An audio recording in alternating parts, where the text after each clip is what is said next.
They ordered me to starve, the Japanese prisoner, but I shared my rations and said, "He's just a man." The chill of an encroaching winter seeped into the bones of Europe, a physical manifestation of the fear that gripped the continent. December 1944, the war, a relentless storm that had raged for years, showed no sign of abating. Cities lay in ruins, landscapes scarred by fire and steel, and the very fabric of human connection frayed under the immense pressure of conflict.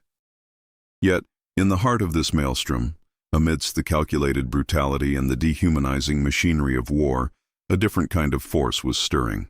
It was a force that defied logic, that whispered of shared humanity in the roar of cannons, that dared to offer a hand of kindness when the order was to strike. This is not a story of grand victories or sweeping strategic triumphs.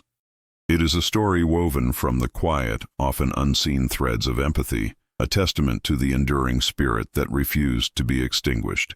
It is the story of how, even when commanded to dehumanize, some chose to see the man.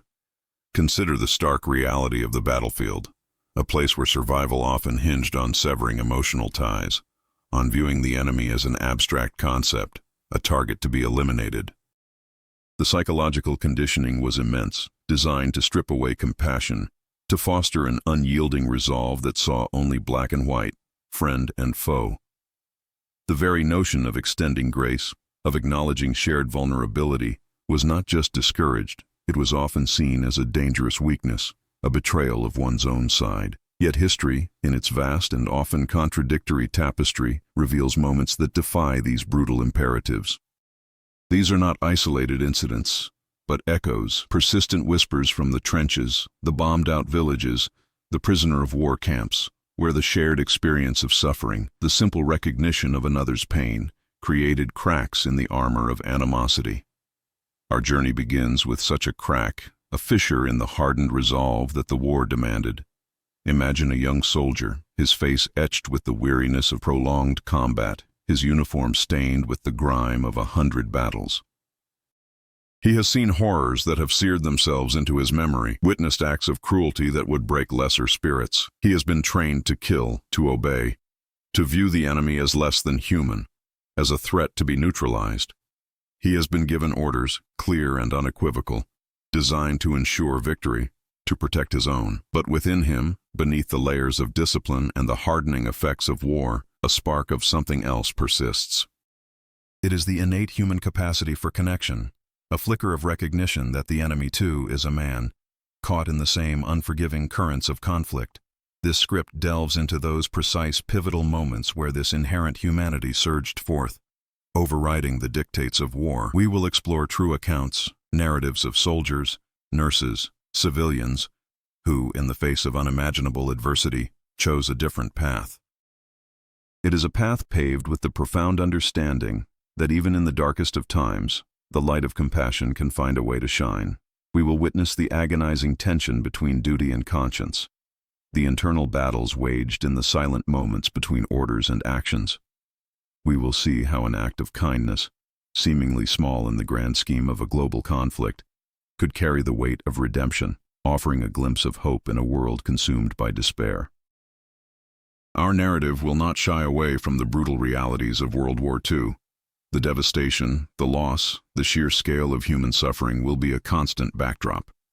But within this stark canvas, we will highlight the extraordinary courage it took to offer a gesture of empathy, to share a ration, to offer a word of comfort, to simply acknowledge the shared burden of existence with someone designated as an enemy. These are not tales of surrender or weakness. They are tales of profound strength, of the resilience of the human spirit at its most vulnerable and its most noble. They are stories that remind us that even when the world orders us to dehumanize, we retain the power to choose connection, to see the shared humanity that binds us all, regardless of the uniforms we wear or the flags we fight under. This is the essence of Echoes of Humanity, a testament to the enduring power of kindness, a beacon in the darkness of war. The air hung thick and acrid, a perpetual testament to the fires that had consumed much of the city. December 1944. The relentless grind of war had reduced homes to skeletal remains and turned once vibrant streets into treacherous paths of rubble. For Sergeant John Smith, a soldier from the American forces, the immediate battle had passed.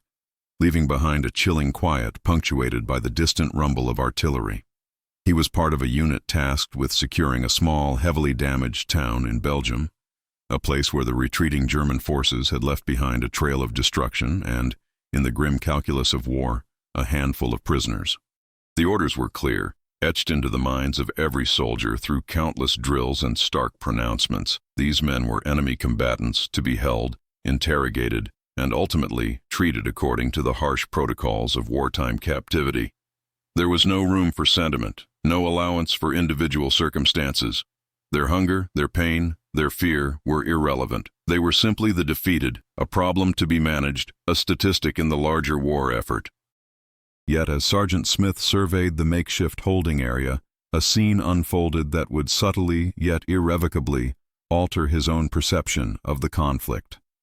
Among the disheveled, weary German soldiers, distinguishable by their tattered uniforms and the haunted look in their eyes, was a young man, barely more than a boy, his face gaunt, his body trembling, not just from the cold, but from a deep, gnawing hunger. He had been captured hours earlier, his strength clearly depleted, his spirit seemingly broken. The other prisoners, themselves weakened, offered little comfort, their own survival instincts overriding any inclination towards altruism. The air around them was a palpable mixture of despair and resignation, the scent of damp earth and stale sweat mingling with the metallic tang of fear. Sergeant Smith, a man who had witnessed the sharp edges of war firsthand, who had been conditioned to see the enemy as a faceless entity, felt an unexpected stir within him. It was not a sudden epiphany, but a slow, insistent recognition. He saw not a Nazi or a Fritz, but a young man, perhaps not much older than his own younger brother back home, who was suffering. The cold had seeped into his bones, and the gnawing emptiness in his stomach was a universal language of agony. The boy's eyes, when they flickered towards Smith, held a desperate plea, a silent testament to a shared humanity that transcended the uniforms and the battle lines. The commander's words, sharp and dismissive, echoed in his mind. Keep them contained. No fraternization. They are the enemy. But the boy's silent suffering, the raw vulnerability etched on his young face, spoke a different, more primal truth.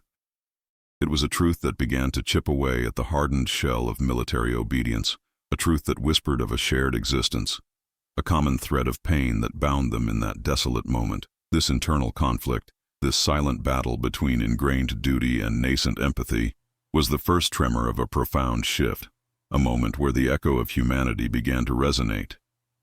The cold was a living entity, biting at exposed skin, seeping through worn wool and thin canvas. It was a constant gnawing presence that mirrored the deeper chill of despair that settled over the prisoners. Sergeant John Smith watched the young German soldier, his rations clutched in his gloved hand. The boy's ribs were starkly visible beneath his thin uniform, his breath misting in the frigid air like a dying ember. He had been given the standard meager portion, barely enough to sustain a healthy man, and for this boy, it was a cruel mockery of sustenance. The commander's voice, a harsh bark that had echoed through the makeshift compound earlier, still resonated in Smith's ears. They get what they're owed, nothing more. They've brought this upon themselves. The logic was simple, brutal, and, in the context of war, seemingly unassailable. These were the men who had invaded, who had caused untold suffering. Justice, in its most primal form, dictated that they should feel the consequences. But as Smith observed the boy's labored breathing, the almost imperceptible tremor that ran through his frame, a different kind of logic began to assert itself, a logic born not of strategy or retribution, but of a shared, fundamental human experience. He remembered his own moments of hunger, the desperate ache that dulled the senses and the spirit. He saw in the boy's eyes not malice, but a desperate primal need. The uniform, the enemy status, the years of propaganda, they all began to recede, replaced by the stark, undeniable reality of a fellow human being on the brink of collapse. It was a visceral reaction, a gut-level empathy that bypassed the intellect and spoke directly to the core of his being. He had been trained to view the enemy as a problem to be solved, a threat to be neutralized. But in this moment, the boy was not a problem. He was a person. He looked around. The other American guards were distant, their attention focused on the perimeter. their faces grim and impassive. The boy was not being watched with the same intensity. It was a small window, a fleeting opportunity. The weight of the standard issue rations in his hand felt suddenly immense, imbued with a significance far beyond their nutritional value. They represented not just sustenance, but a choice between adhering to the rigid, unforgiving dictates of war, or acting on a deeper, more instinctual imperative. The boy coughed, a weak, rasping sound that tore at the silence. It was a sound that spoke of vulnerability, of a life hanging by a thread. Sergeant Smith's own stomach clenched, not from hunger, but from a profound sense of unease at the boy's suffering. The commander's words, the ingrained orders, the very ethos of the war he was fighting, all of it began to feel distant, less important than the immediate, undeniable reality of the boy's pain. He took a step, then another, his boots crunching softly on the frozen earth. The decision, though silent, was made. The air crackled with an unspoken tension, a fragile quietude that held the potential for immediate eruption. Sergeant John Smith, his heart a drumbeat against his ribs, approached the young German prisoner. The boy, sensing a shift in attention, looked up, his eyes wide with a mixture of fear and a flicker of something akin to hope. Smith's movements were deliberate, unhurried, a stark contrast to the usual hurried efficiency of military operations. He stopped a few feet away, the cold wind whipping around them, carrying with it the distant echoes of conflict. He held out his hand, not in a gesture of aggression, but with a slow, steady motion. In his palm lay his own meager rations, a portion of hardtack and a small tin of preserved meat, the same meager sustenance provided to all the prisoners, but to him a precious commodity. The boy's gaze flickered from Smith's face to the food, his brow furrowed in confusion, perhaps even suspicion. This was not the expected interaction. The guards were meant to be distant, their presence a constant reminder of their captive status. They were not meant to offer solace, let alone sustenance beyond the bare minimum. The boy's lips, cracked and dry, parted slightly, but no sound emerged. His eyes, however, conveyed a universe of unspoken questions. Was this a trick? A moment of cruel mockery before a more severe punishment? Or was it something else entirely? A genuine act of human connection in a world that seemed to have forgotten such things existed? The silence stretched, taut and expectant. Smith could feel the weight of unspoken observation, though no one was overtly watching. He knew the potential repercussions, the reprimands, the accusations of fraternization, of disloyalty. But the boy's gaunt face, the raw vulnerability in his posture, had overridden those concerns. With a nearly imperceptible nod, Smith pushed the rations forward, placing them on the frozen ground just within the boy's reach. He uttered a single sentence, his voice low, barely above a whisper, yet clear enough to cut through the frigid air. He's just a man. The words hung in the air, a stark declaration that defied the rhetoric of war, a simple truth that acknowledged the shared humanity beneath the opposing uniforms. It was a statement of defiance, not against his country, but against the dehumanizing forces that sought to extinguish empathy. The boy stared at the food, then back at Smith, a slow dawning of understanding in his eyes. He reached out a trembling hand, his fingers brushing against the cold metal of the tin. It was a touch that spoke volumes, a silent acknowledgement of the gesture, a fragile bridge built across the chasm of war. The boy's hands, skeletal and trembling, fumbled with the tin. The metallic clang as he managed to pry it open seemed amplified in the profound silence that followed Smith's words. He did not gorge himself, as one might expect from someone starving. Instead, with a reverence that bordered on awe, he carefully extracted a small piece of the preserved meat. He brought it to his lips, his eyes closed, as if savoring not just the taste, but the very act of receiving sustenance from an unexpected source. Sergeant Smith watched, a knot of tension slowly loosening in his chest. He saw the boy's shoulders relax infinitesimally, the tremor in his hands lessen. It was a small victory, a tiny ember of hope rekindled in the desolate landscape of war. He had seen the boy's suffering, and instead of hardening his heart, it had opened a door to compassion. The act itself was not grand, not a heroic charge or a daring rescue. It was a simple, quiet gesture, born of a moment of profound recognition. Yet its impact was immense, rippling outwards in ways that transcended the immediate. The boy, sustained by the unexpected kindness, seemed to regain a sliver of his former self. He no longer appeared quite so broken, quite so lost. There was a subtle shift in his demeanor, a faint spark returning to his eyes. He looked at Sergeant Smith, and for the first time, there was not just fear, but a flicker of something else, gratitude, perhaps, or simply the dawning understanding that not all enemies were monsters.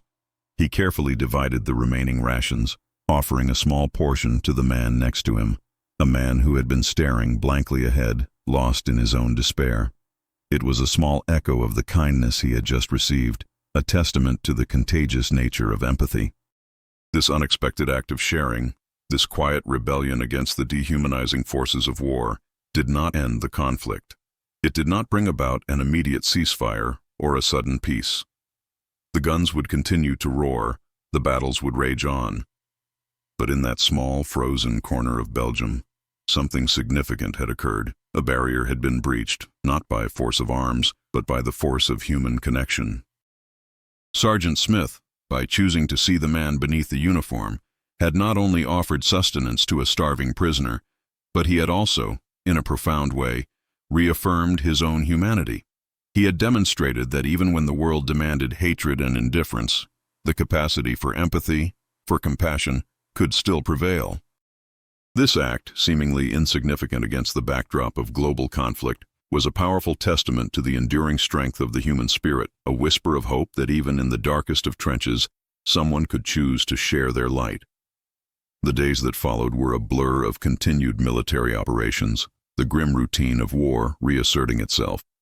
The young German soldier, though still a prisoner, was no longer just an anonymous enemy. For Sergeant John Smith, he was a reminder of a choice made, a line crossed not in defiance of his country, but in affirmation of a deeper moral code. The boy, in turn, carried the memory of that unexpected act of generosity. He had been given not just food, but a moment of recognition, a fleeting glimpse of shared humanity that made the harsh reality of captivity slightly more bearable. He saw Sergeant Smith occasionally. Their eyes would meet across the desolate compound, and in those brief exchanges, a silent understanding passed between them. It was an understanding that defied the war, a recognition of a common vulnerability that transcended their opposing roles. The impact of Smith's gesture was not confined to the two men. Whispers of the incident circulated among the American soldiers, not always with approval, but with a grudging acknowledgement of its strangeness, its departure from the norm. Some viewed it as a weakness, a lapse in discipline. Others, however, saw it as a testament to something more profound, a quiet act of courage that resonated with their own buried doubts about the dehumanizing nature of the conflict. It sparked hushed conversations, moments of reflection in the cold, damp barracks. It forced them to confront the question of what it truly meant to be human in the midst of such widespread inhumanity. The boy, too, began to share his rations with the other prisoners, a subtle continuation of the chain of kindness, a quiet act of solidarity that offered a flicker of comfort to those around him. This shared experience, this act of empathy and its subsequent ripple effect, served as a powerful illustration of the psychological complexities of war. While the overarching objective was to dehumanize the enemy, the innate human drive for connection and compassion often found ways to surface. This phenomenon, studied by psychologists and sociologists, highlights the resilience of altruism even in the most extreme circumstances. It suggests that the capacity for empathy is not easily extinguished, and that acts of kindness, however small, can have a significant impact on both the giver and the receiver, fostering a sense of hope and shared identity that can endure even the harshest conditions. It's a reminder that even when the world is at its most brutal, the innate goodness within individuals can still find a way to manifest. The memory of that act, the simple phrase, "He's just a man," became a quiet touchstone for Sergeant Smith. It was a reminder that his own humanity was not dependent on the enemy's actions, but on his own choices. It was a source of personal redemption, a quiet affirmation that he had not allowed the war to strip him of his core values.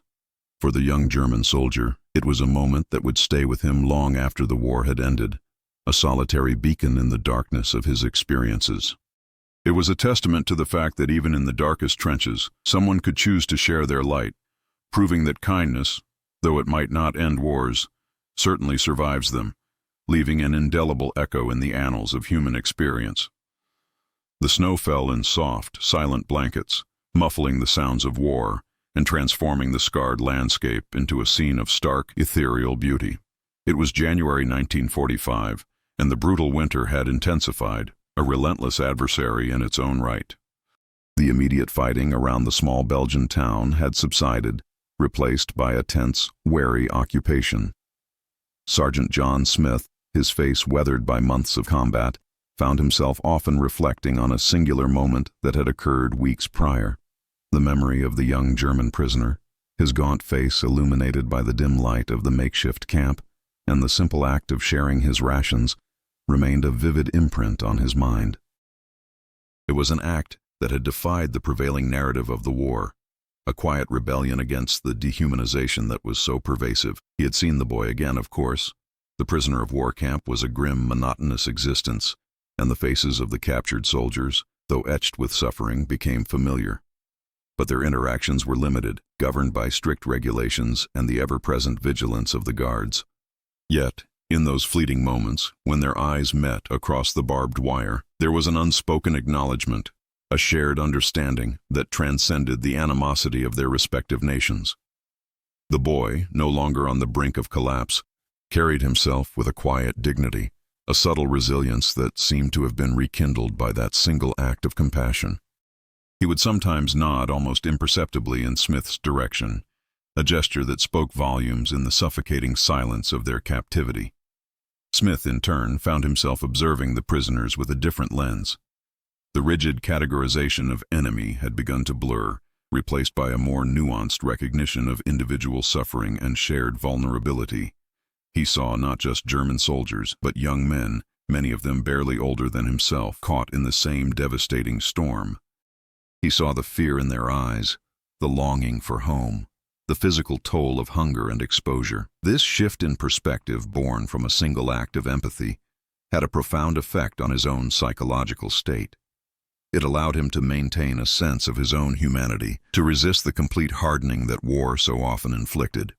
He continued to perform his duties, to follow orders, but his internal landscape had been irrevocably altered. The scientific understanding of empathy in such extreme circumstances offers a fascinating counterpoint to the brutal realities of war. While conflict often necessitates the suppression of empathy to facilitate aggression, research suggests that the capacity for altruism and compassion can persist, even strengthening in some individuals as a response to shared adversity. This phenomenon, often observed in soldiers on both sides of a conflict, highlights the complex interplay between ingrained social conditioning and innate human drives. The act of sharing rations, for instance, is a fundamental expression of care, a primal gesture that signals a recognition of shared needs and vulnerabilities. It's a testament to the fact that even when ordered to dehumanize, the inherent drive to connect and care can resurface, offering a powerful counter-narrative to the destructive forces at play. This internal shift in Sergeant Smith, this quiet evolution of his perspective, was the subtle yet potent transformation that the war had wrought. It was not a dramatic change, but a deep, internal recalibration. He had been tasked with managing enemies, with ensuring their confinement and deprivation. Instead, he had chosen to see a fellow human being, to offer a gesture that acknowledged their shared existence. The boy, in receiving that gesture, had been given more than just food. He had been given a sliver of hope, a reminder that not all was lost in the darkness. The echo of that simple phrase, "He's just a man," resonated not just in the frozen air of that Belgian town, but within the hearts of those who witnessed or heard of the act, a quiet testament to the enduring power of compassion. The war's relentless march continued, but the seeds of a different kind of understanding had been sown. The memory of that shared ration, of the quiet acknowledgement between adversaries, became a small, persistent echo in the vast symphony of conflict. It was a reminder that even when the world seemed intent on dividing humanity, the threads of connection, woven from empathy and compassion, could still hold firm, offering a glimpse of a future where such acts were not exceptions, but the norm. The boy, forever marked by the experience, would carry the memory of that act of kindness, a silent testament to the fact that even in the most brutal of circumstances, humanity could and did endure. The bitter wind howled, carrying with it the scent of pine and the distant mournful cry of artillery. Winter had tightened its icy grip on the Ardennes, and the year 1945 dawned with a chilling promise of continued hardship. For Sergeant John Smith, the memory of the young German prisoner and the shared rations had become a quiet anchor in the turbulent sea of war.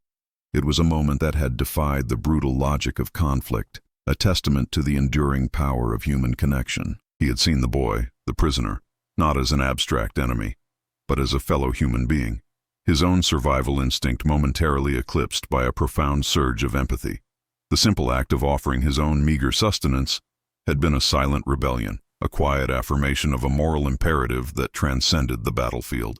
The consequences of that act, though not overtly dramatic, were deeply significant. For Sergeant Smith, it was a profound personal redemption.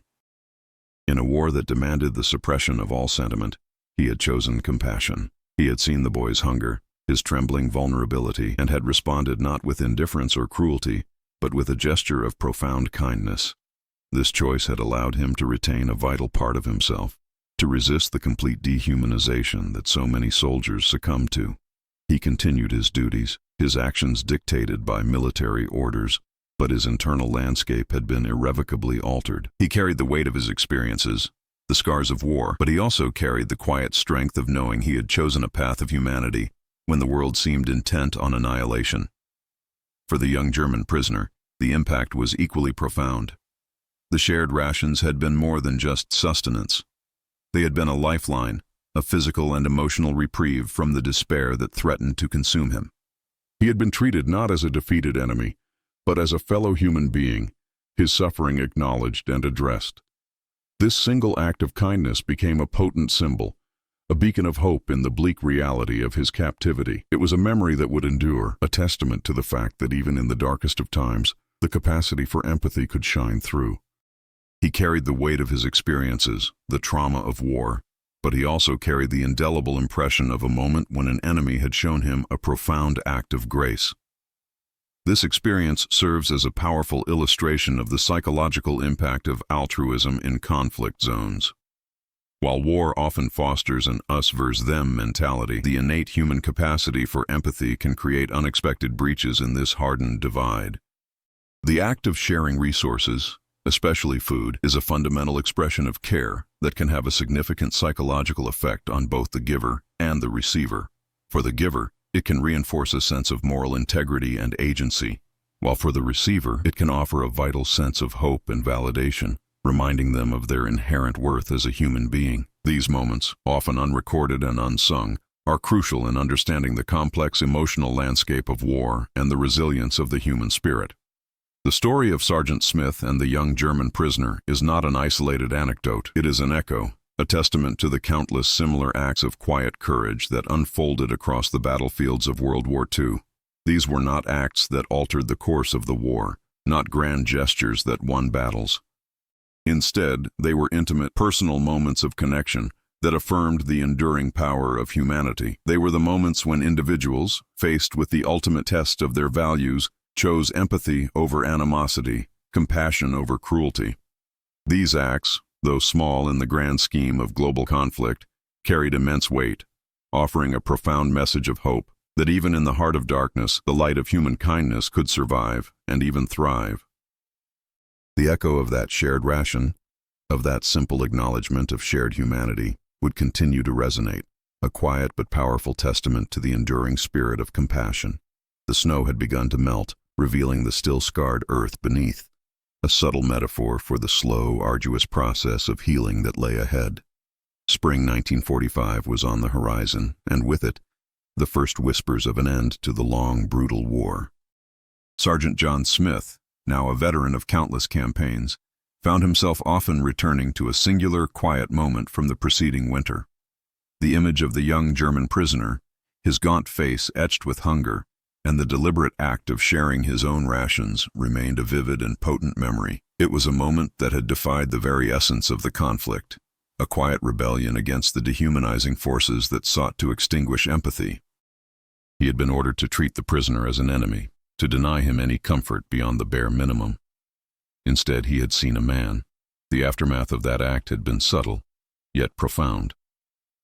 For Sergeant Smith, it was a personal victory, a reaffirmation of his own moral compass in a world that often seemed to have lost its way. He continued to serve, to follow orders, but the experience had left an indelible mark.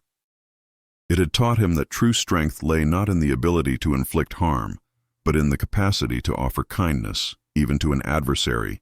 He had witnessed firsthand the psychological toll of war, the way it could harden hearts and numb the spirit.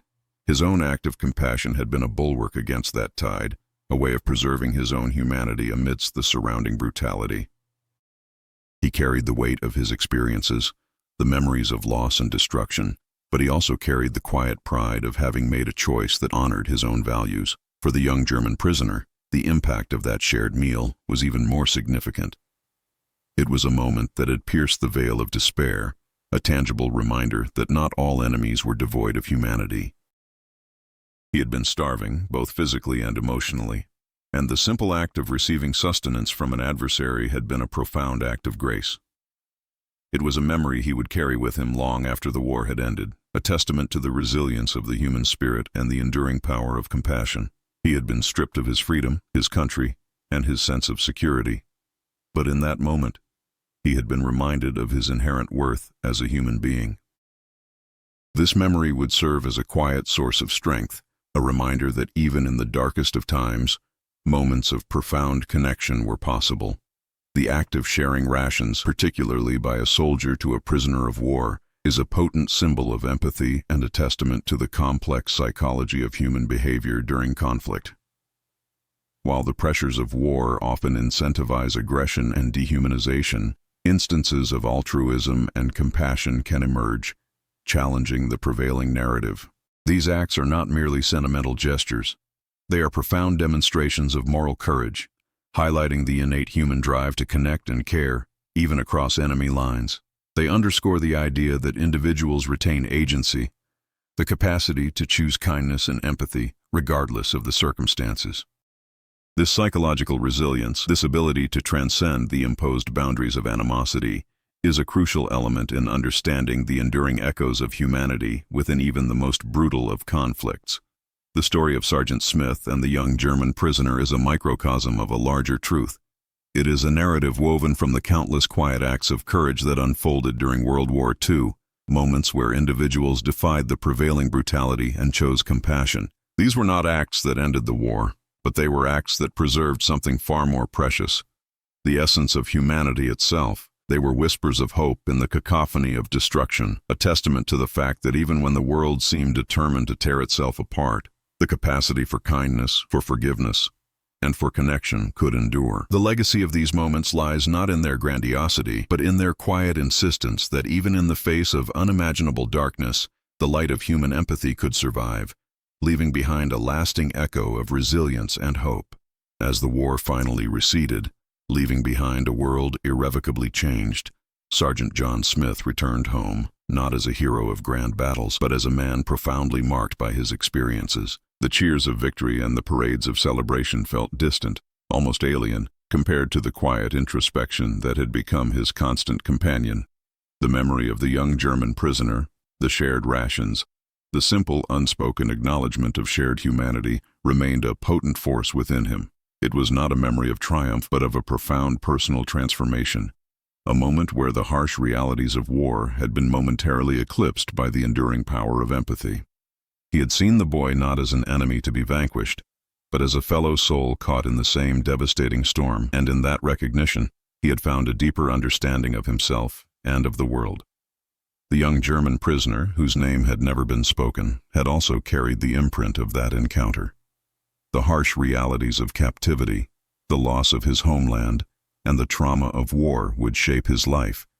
Yet that singular act of kindness from an adversary became a quiet touchstone. It was a reminder that even amidst the barbarity, moments of grace could exist, that the human capacity for compassion was not entirely extinguished by the fires of conflict. He would carry the scar of war, both visible and invisible, but he would also carry the memory of a gesture that had offered him a sliver of hope, a testament to the enduring power of human connection that transcended the boundaries of nations and ideologies. The lasting impact of such encounters, though often unseen and unrecorded, is a crucial element in understanding the broader psychological and ethical dimensions of war. While the overarching narrative of conflict often focuses on aggression and division, These moments of unexpected empathy highlight the resilience of altruism. They demonstrate that even in the most extreme circumstances, individuals can retain the capacity to connect with and care for others, even those designated as enemies. This innate human drive for connection is not easily suppressed, and its emergence can offer profound psychological benefits, fostering a sense of hope and reaffirming one's own humanity. The scientific exploration of such phenomena reveals that empathy is not a fragile emotion easily broken by conflict, but a deep-seated aspect of human nature that can, in fact, be strengthened by shared adversity. The story of Sergeant Smith and the young German prisoner is more than just a historical anecdote. It is an echo of humanity, a resonant reminder that even in the darkest of times, the light of compassion can survive. It is a testament to the fact that while kindness may not end wars, it certainly survives them, leaving an indelible mark on the lives of those who experience it.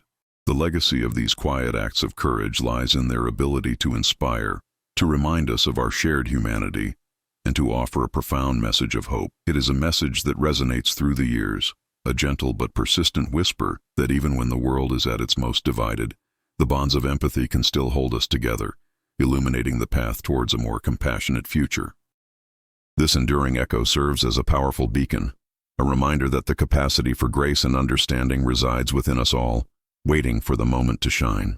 The quiet hum of the field hospital, a fragile sanctuary amidst the clamor of war, offered a stark contrast to the battlefield's raw ferocity. Here, the lines between combatant and victim blurred further, not through shared enemy status, but through the universal language of pain and the desperate pursuit of healing. Consider the case of a German medic, captured during a chaotic skirmish, now tending to American wounded alongside his captors. He had been trained in the same rigorous medical doctrines as his Allied counterparts, his hands skilled in mending flesh and staunching blood, regardless of the uniform of the man beneath his touch. The urgency of preserving life superseded the animosity of nations. A deep gash on an American soldier's arm, a fractured bone in another's leg. These were not viewed through the lens of political allegiance, but as critical injuries demanding immediate, skilled intervention. Furthermore, the very act of shared suffering in such an environment fostered an unexpected camaraderie. American nurses, initially wary of their captive colleague, found themselves relying on his expertise, his calm demeanor under pressure. They worked in tandem, their movements efficient and synchronized, their focus solely on the task at hand, alleviating pain and preventing further loss. The sterile scent of disinfectant mingled with the faint aroma of the scarce rations they managed to procure, a testament to their collective struggle for survival and for the well-being of the wounded. This wasn't about forgiveness in the abstract. It was about an immediate, practical application of shared humanity, a recognition that the Hippocratic Oath, in its purest form, recognized no borders. Building on this, however, the psychological toll on such individuals was immense. This German medic, while performing acts of profound compassion, was still a prisoner of war. The constant awareness of his status, the knowledge that his own countrymen might view his actions as a betrayal, created an internal conflict that gnawed at him. Yet, he persisted. His dedication to his craft, to the fundamental principle of healing, was an act of quiet defiance against the dehumanizing forces of war.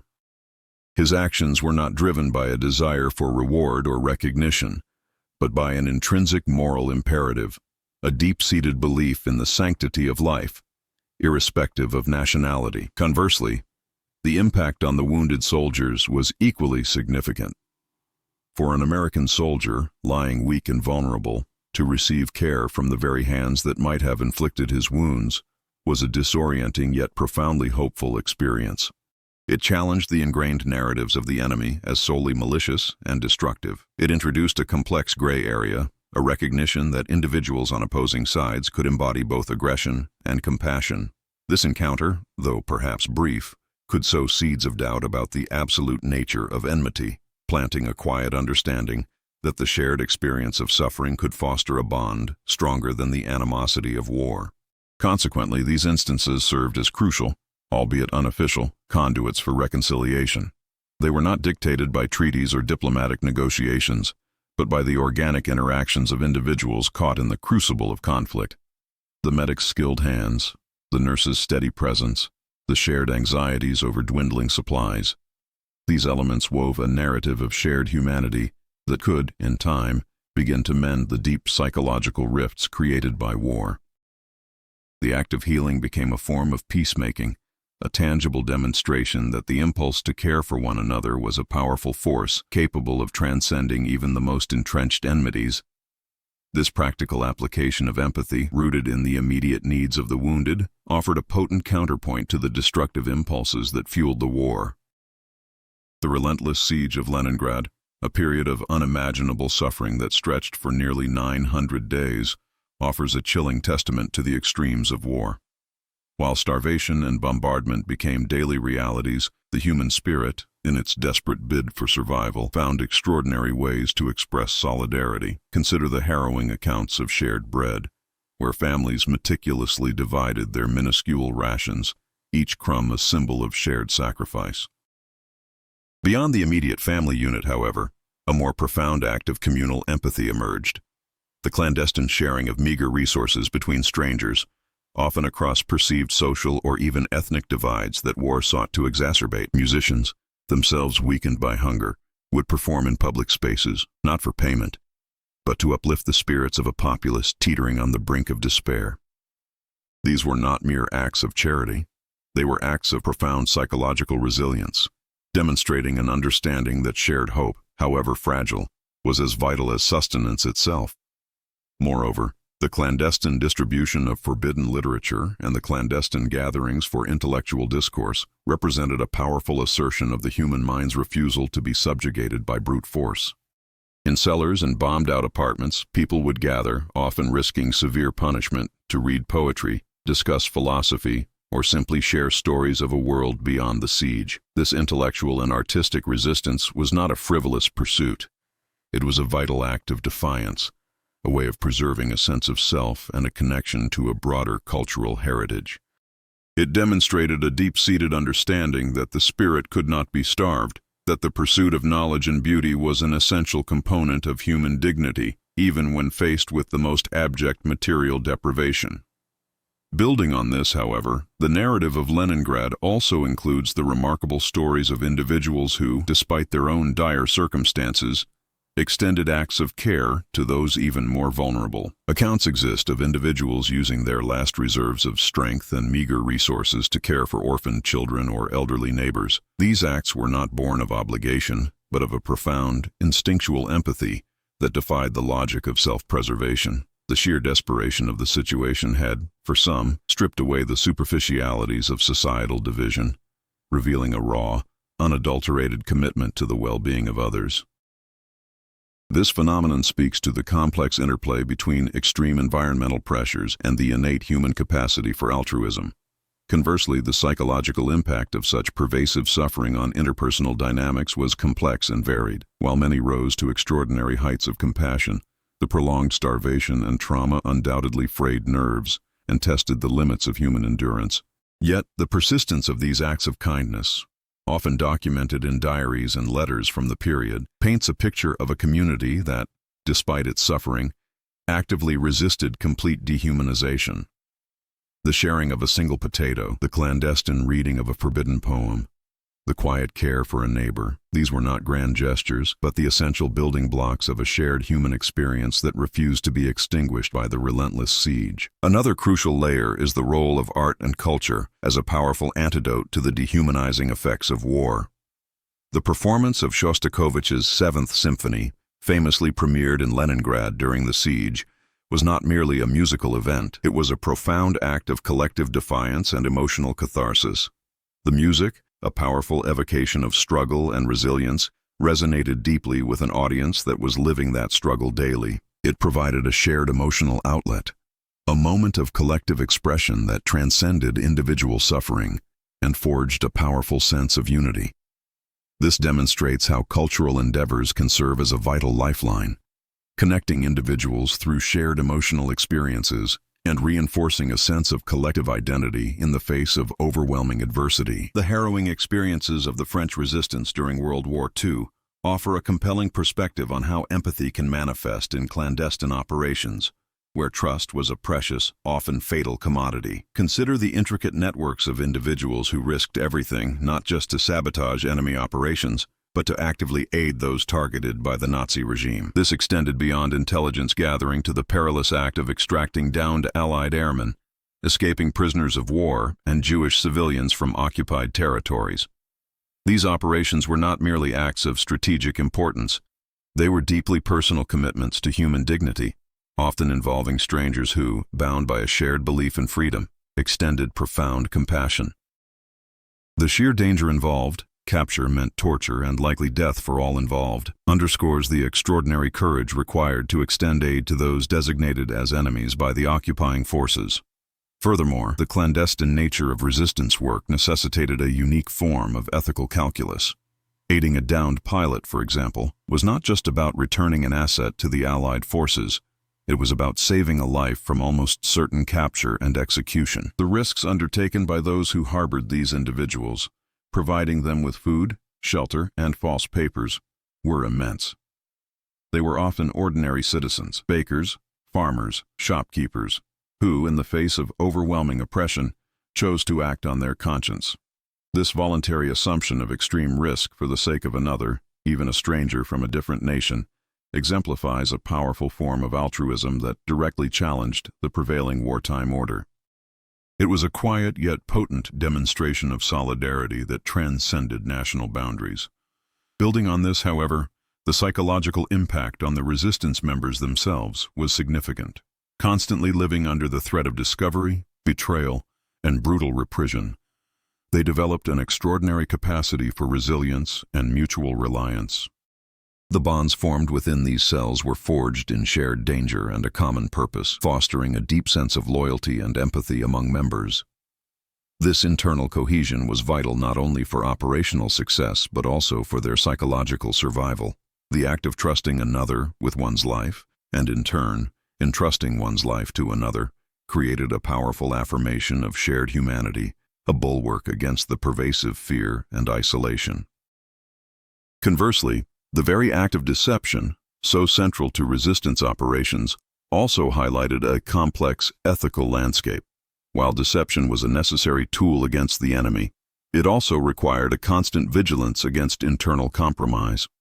The need to maintain secrecy often meant that even trusted allies could not be fully privy to every aspect of an operation, creating a subtle but present tension.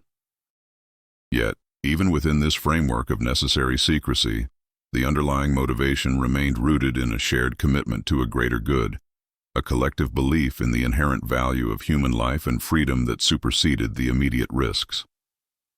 Another crucial layer to consider is the role of symbolic acts of defiance that, while not directly involving physical aid, served to bolster morale and affirm shared human values.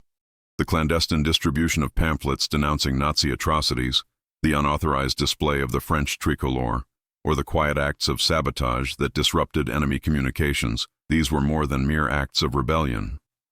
They were powerful affirmations of identity and a refusal to be cowed into silence. These actions, undertaken at great personal risk, signaled to both the occupied population and the occupiers that the spirit of resistance and the inherent value of human dignity could not be extinguished.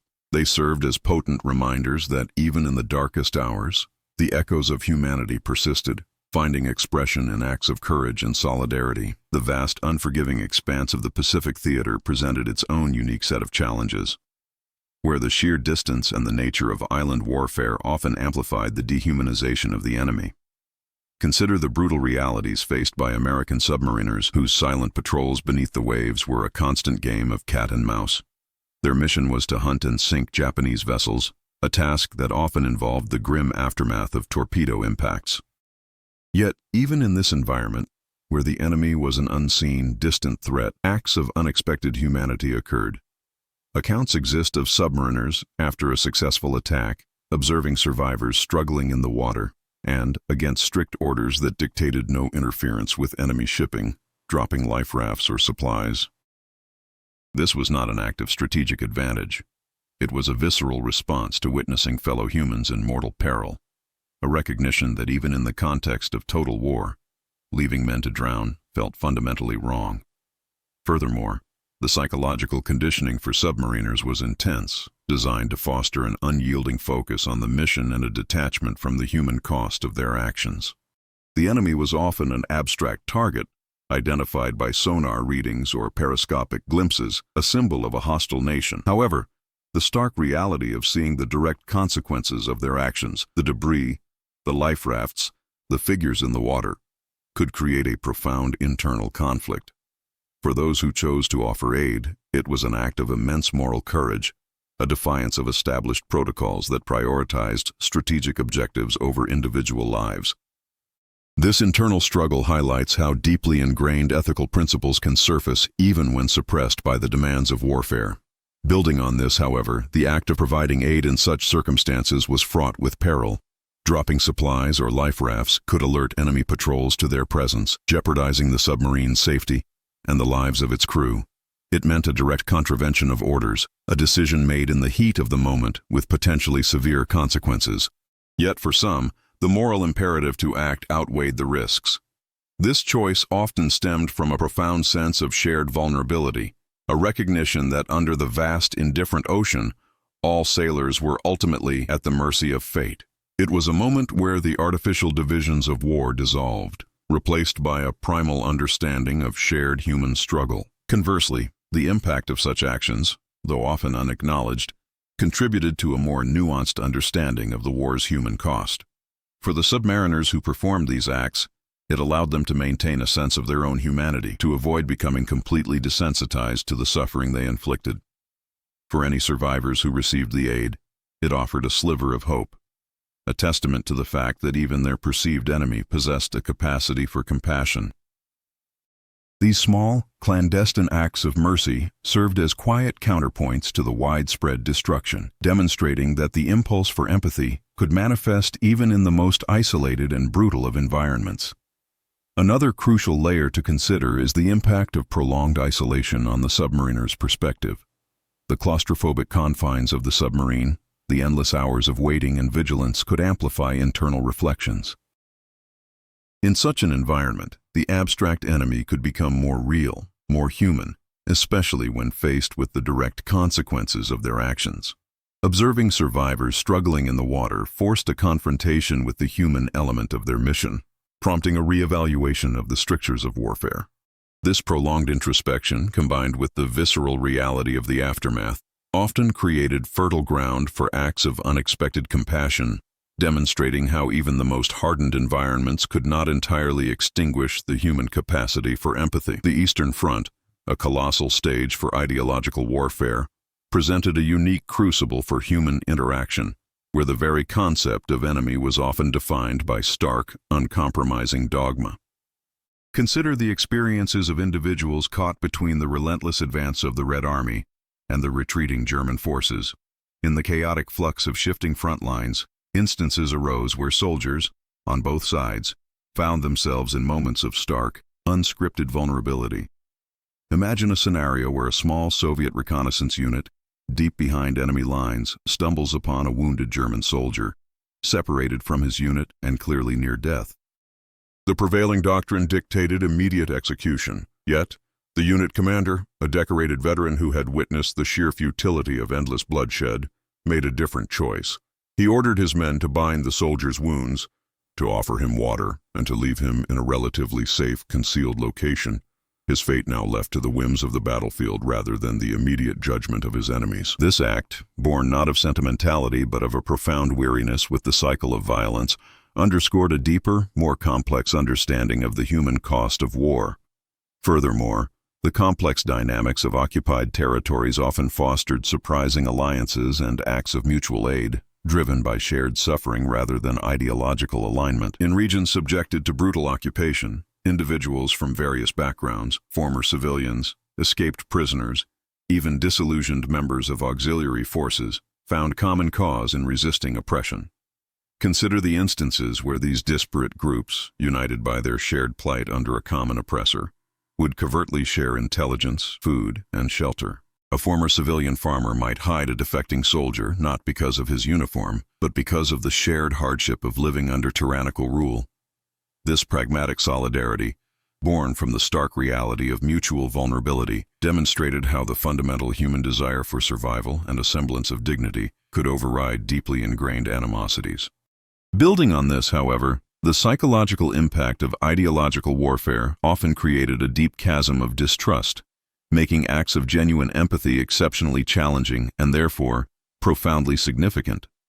In environments where propaganda relentlessly demonized the opposing side, portraying them as inherently evil or subhuman, any deviation from this narrative was a radical act. Imagine a situation where a Soviet nurse, working in a makeshift field hospital that had fallen into German hands, found herself tending to wounded German soldiers.